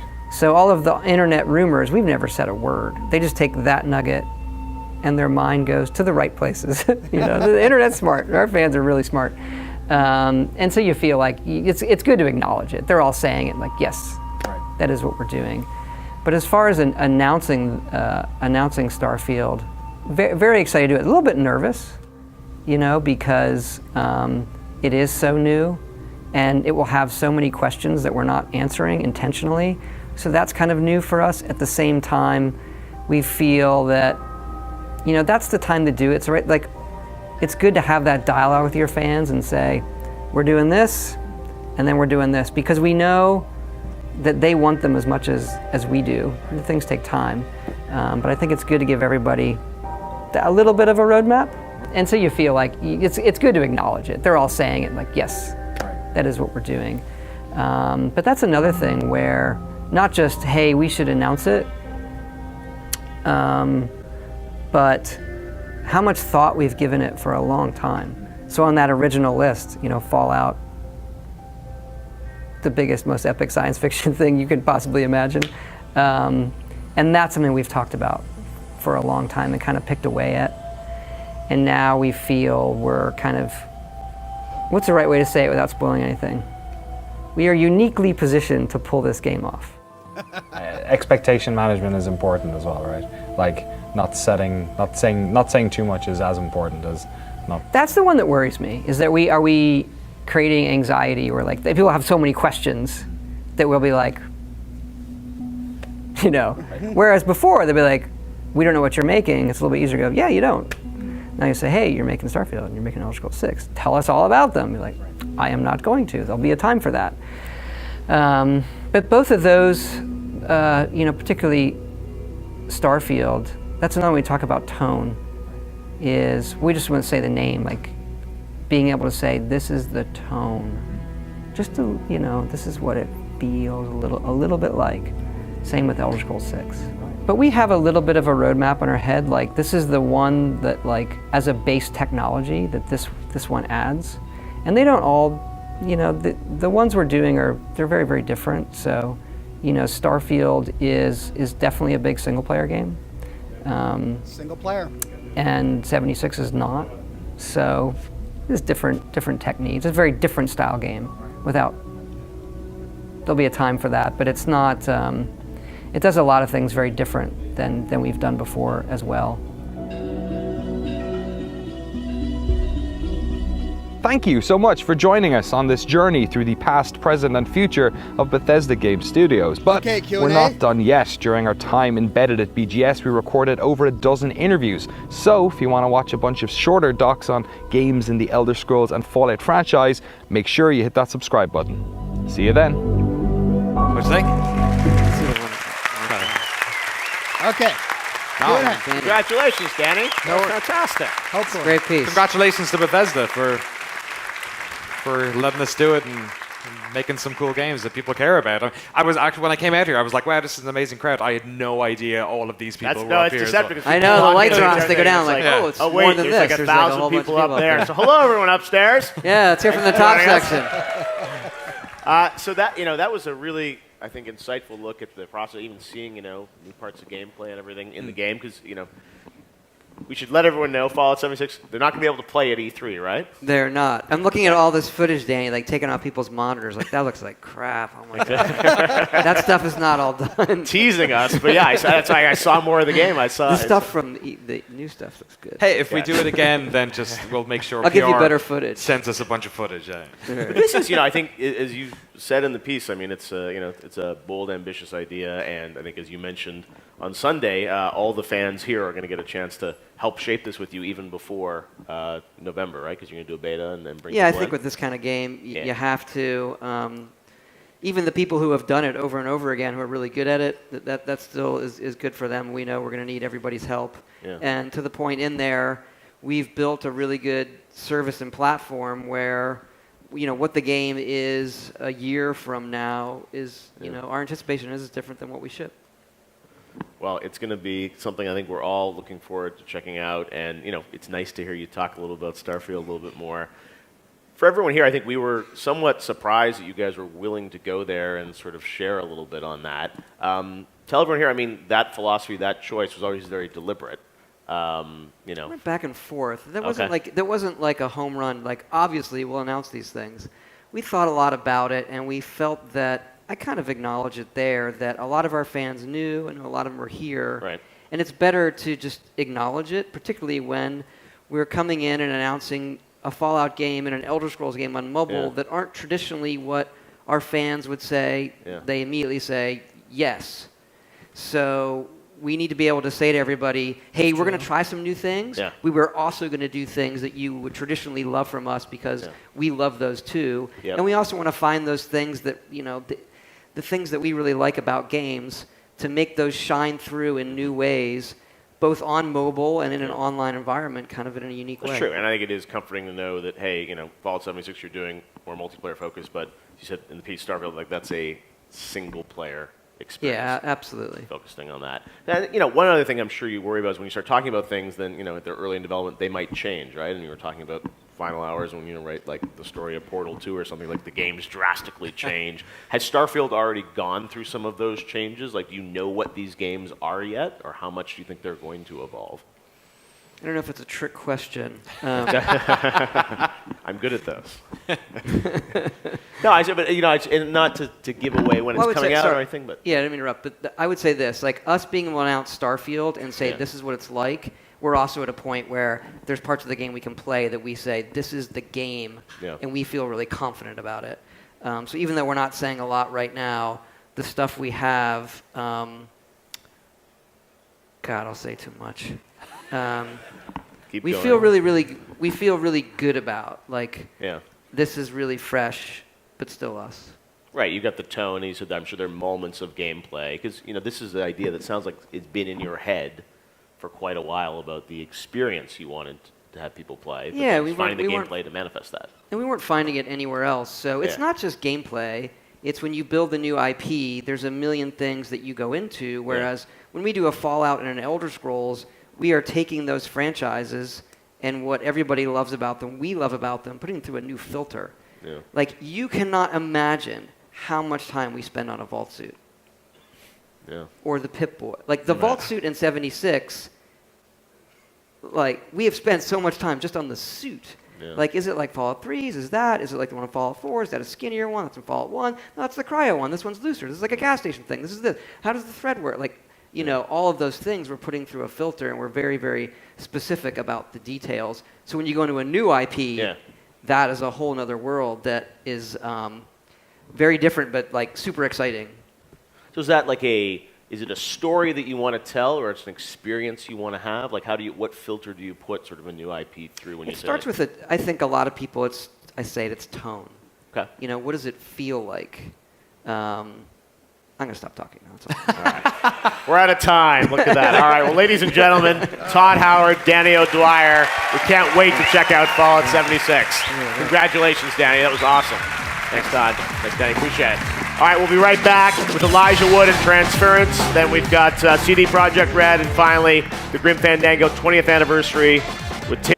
All right. Well, sorry about that, ladies and gentlemen. I was told that there was going to be a Q&A. I assumed that that meant that there would be people in the audience who were asking questions and that Todd would be answering. But clearly I was misinformed, so I apologize about that. I'll go ahead and change the description of the recording so that it just reflects that it's the documentary, that we basically got a live stream of the No Clip documentary, which was amazing. I'm really glad I watched it. It did answer a lot of questions, and we learned a whole lot.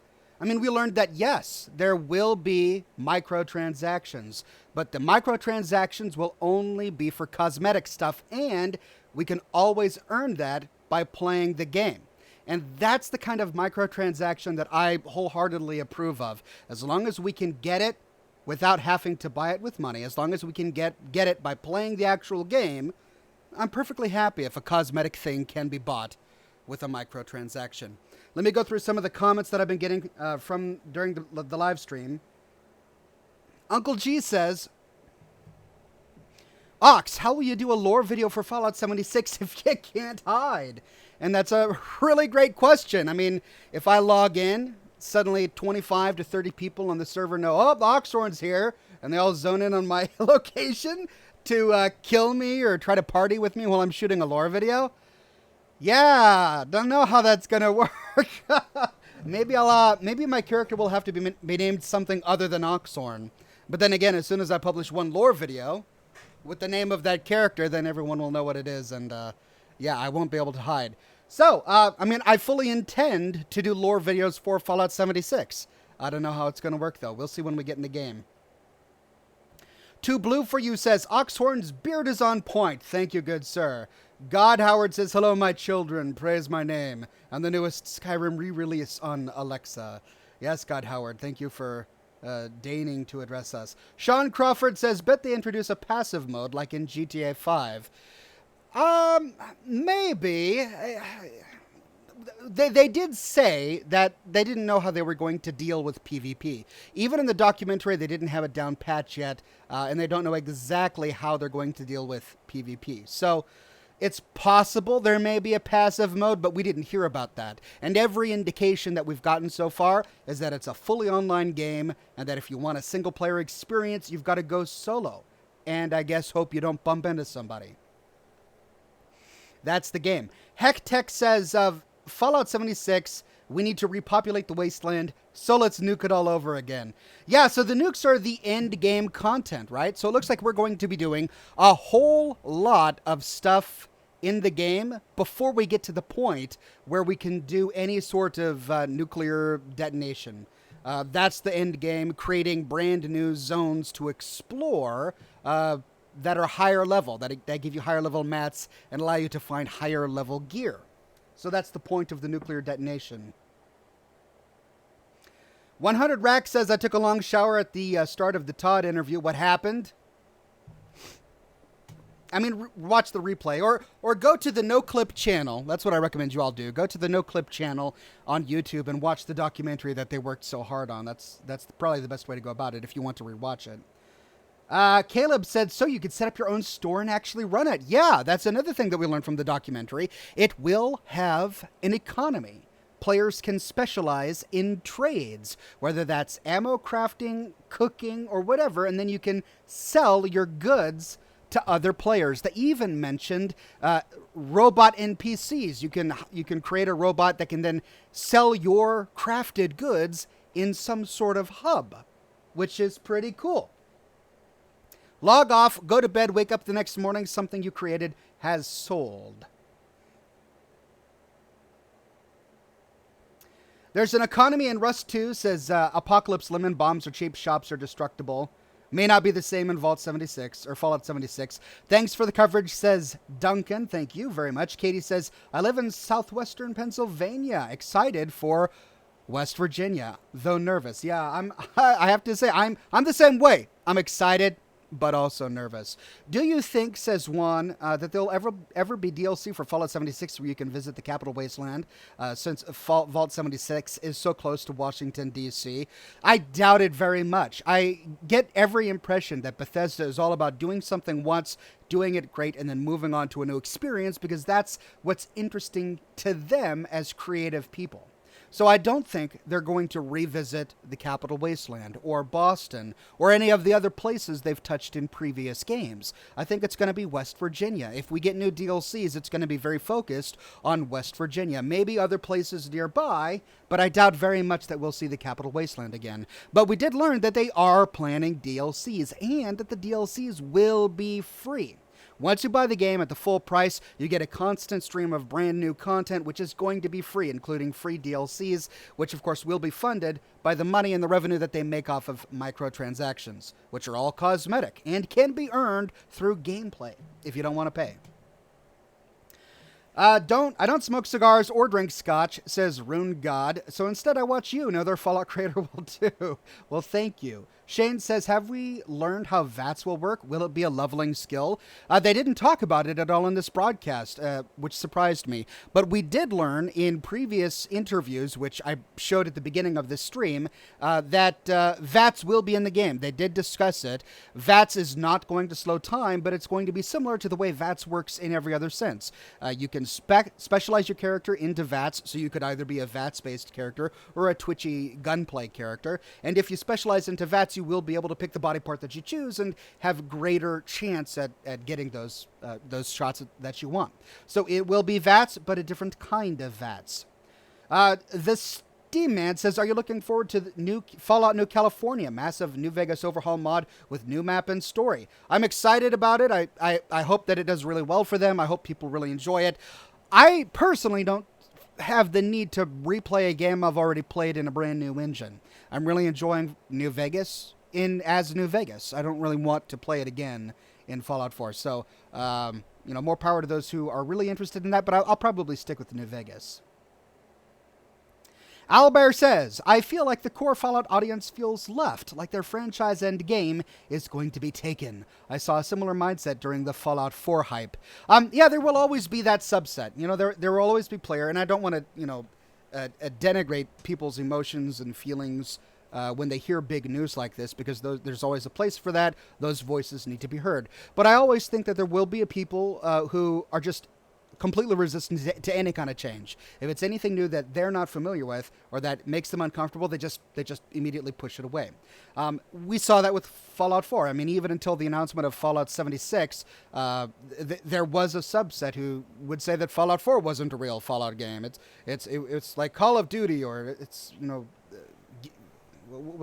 I think Call of Duty is the main example that they compare it to. That's not for real Fallout players. Real Fallout players, then they'll go on.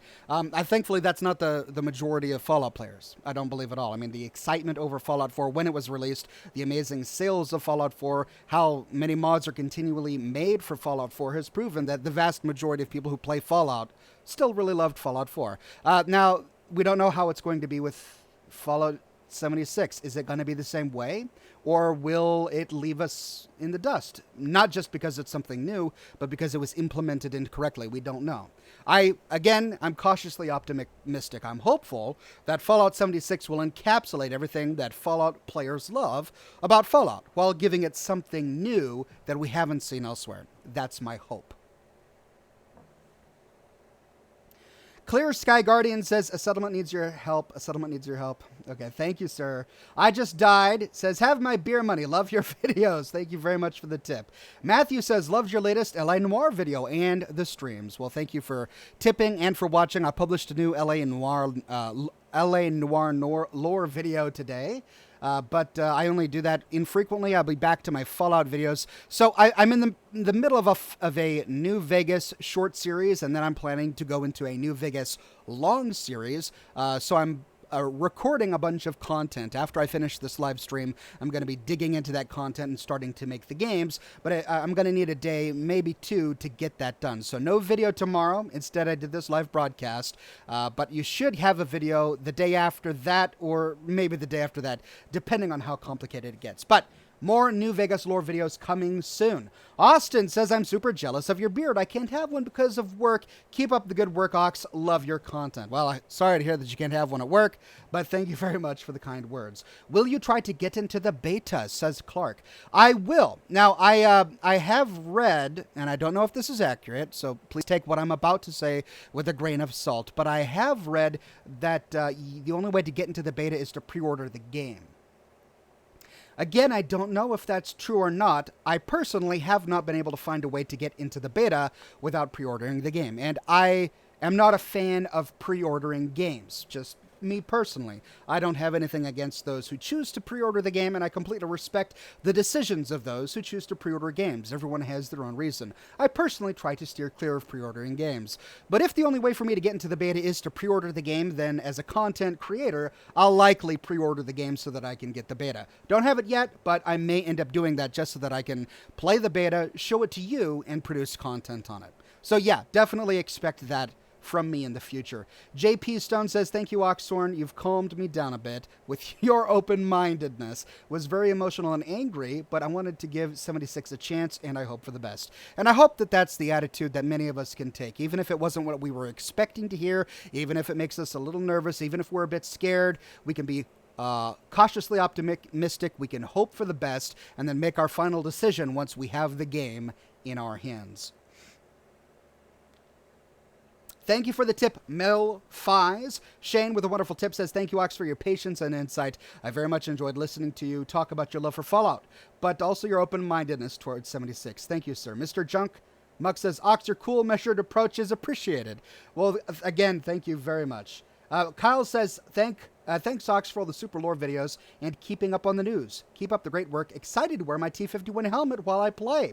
That's right. I believe a real functional T-51 helmet is available in the Power Armor edition of Fallout 76 if you pre-order it, which is a cool little gadget. Maybe I'll get it just for that. It would be a great set piece, right? If I broadcast, the show and I've got the hat or the helmet on a desk behind me, it would be a great showpiece. Thank you, new sponsors, Daniel. Laszlo says, I'm here for the stories. Thanks, keep it up. You are indeed welcome. Stay for the stories. I've got a lot of stories coming up.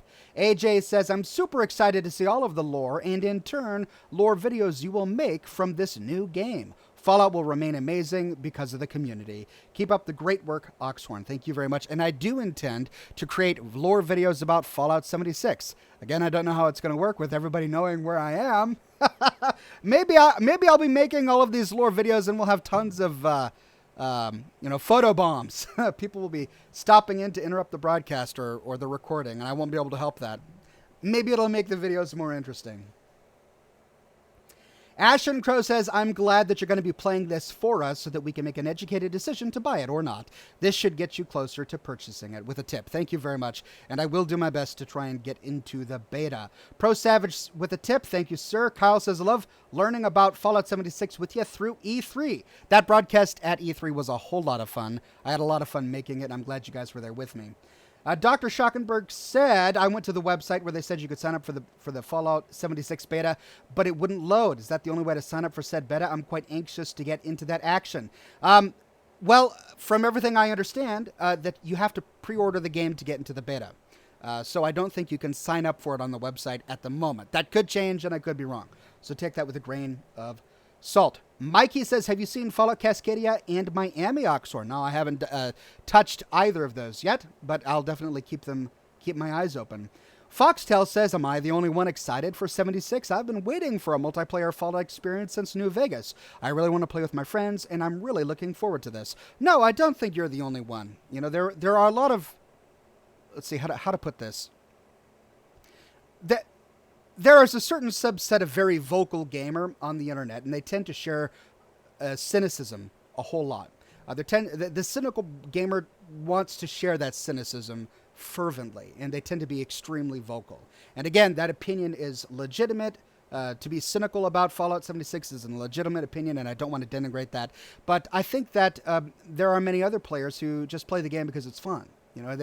They go to work every day, they come home, and they want to relax by playing a Fallout 4 or an online game. And those kind of people tend not to be so emotional and vocal about the games they choose to play. So this is the quiet majority. I think that there's a quiet majority of players of Fallout and every game franchise that, you don't see them on Reddit. You don't see them on image boards. You don't see them in chats all that often. And they're the ones who go on release day to buy the game. And they're the ones who play it silently and, really contribute to that community. So I do think that there are going to be a lot of people who share your opinion and are as equally excited for Fallout 74 as you and I am. Thank you for the tips, Neon and Christopher. Cody says, I hope Huntington makes it on the map. That's where I live. Dylan says, what do you think of the ghoul NPCs?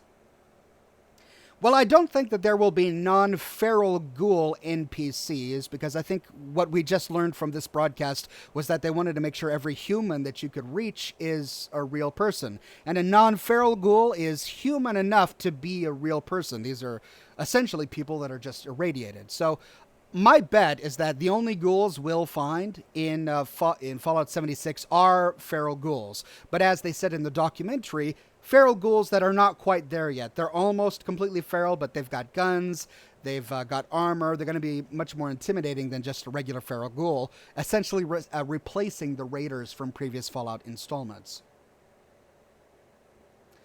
Gaming Gear says, if an area is nuked, I wonder what will happen to the lore of that area. Is it destroyed or changed? That's a great question. I don't have an answer for you, but I'm equally as curious about it as you are.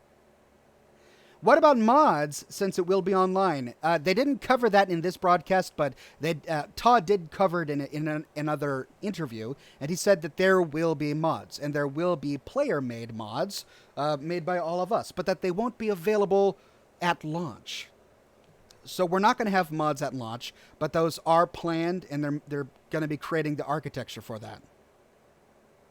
Additionally, I remember hearing in an interview that they were toying with the idea of private servers, that won't be available at launch, but they're toying with the idea of allowing people to create their own private servers, and in that situation, you would be able to have your own world to yourself, which is something I would consider doing just so that I could get my lore videos done.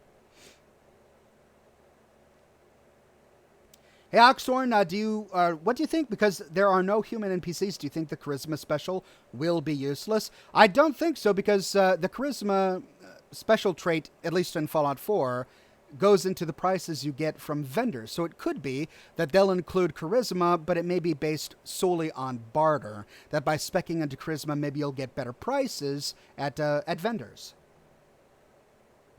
Clear Sky Guardian says, I'm concerned with the time it takes to use VATS versus aiming. Yeah, it may be one of those things where in order to use VATS efficiently, you have to become a Twitchy gamer. I don't know. We have to wait until we see. I have a feeling, says Dork, that factions will be a thing, or clans most likely called factions. If so, will you be creating an Oxhorn faction for fans? Ever give this a thought? Well, it's an interesting idea, but the problem is that, as we learned in this broadcast, every server is going to be limited to between 25 and 30 people. So I fear that if I were to create a guild, so to speak, or a tribe, or a faction, or a clan, it would fill up really fast, and then there would be lots of people who would feel like they were left out because they couldn't join the clan, and they can't play with me. So I don't think I'm going to be doing anything like that. I think that if I'm playing the game, I'll probably be playing mostly by myself. But if I do play with people, it'll be people that I randomly bump into. That's likely how it's going to go. Maybe this will have an Ultima Online feel, says May Brown. Well, they have some of the people who worked on Ultima Online working on this, according to the documentary. So quite possibly. Jonathan says, only online ESO with small servers and vacuum tubes. I think it's going to be a little bit more impressive than that. What's Up says, remember, Todd said eventually they will let you have private worlds, so that you think that that's where we'll be able to use user-made mods. Cheers, by the way. Yeah, so that echoes something that I remember seeing in an interview, that they were considering private servers. But again, I remember that they didn't confirm that they said it was something they were considering. So I don't think we should rely on that, or that we have to anchor that to mods. They already said that they will give us mods, but that it's coming later. The private servers are tentative. Keep up the good work, Ox, says Rev Rand. Thank you very much. Alex says, hey, Ox, I wanted to let you know that I enjoy your videos, and I hope you keep it up. Thank you very much. Will do. Pyro Monkey says, form the Oxhorn Defense Force. I would love to. This game seems to be influenced by Ultima Online, says Marinka. And yeah, I mean, I did get some fond Ultima Online vibes during the documentary, and I'm hoping that that we'll get some of those vibes in the final gameplay. Plague says, hello, Ox. I'm a Brazilian fan, so excuse my English. I love you. Do you think that PvP will be too hard for new people because high-level players and so forth? Well, yeah, as with any online game, especially an online RPG, players who have leveled quickly and choose to grief other players will have an advantage. And that's the kind of chaos that I believe Todd was referring to when he said that he would rather be a little bit more dangerous and have a little bit more chaos than have it be boring. So at the moment, I don't believe we're going to be walking into Fallout 76 with a safety net, or that much of a safety net, to shield us from higher level players, which may mean that we'll have to do a lot of hiding or play with other players in order to stay safe. That's the vibe I got from that. All right, I'm going to have to end the broadcast here so that I can go ahead and work on my next videos. I've got some new Vegas videos coming, and I need to get to work on that. But thank you all for joining me for this broadcast. I will go ahead and rename the recording of it so that it doesn't say anything about a Q&A. I'm surprised they didn't include that, and I'm sorry for advertising that in the video description. But thank you very much for joining me. Stay tuned for later this week. More content to come, and of course, my live show next week, 7 o'clock p.m. Pacific time on Thursdays, as I typically do my shows. Again, thanks for joining, and I'll see you all very soon.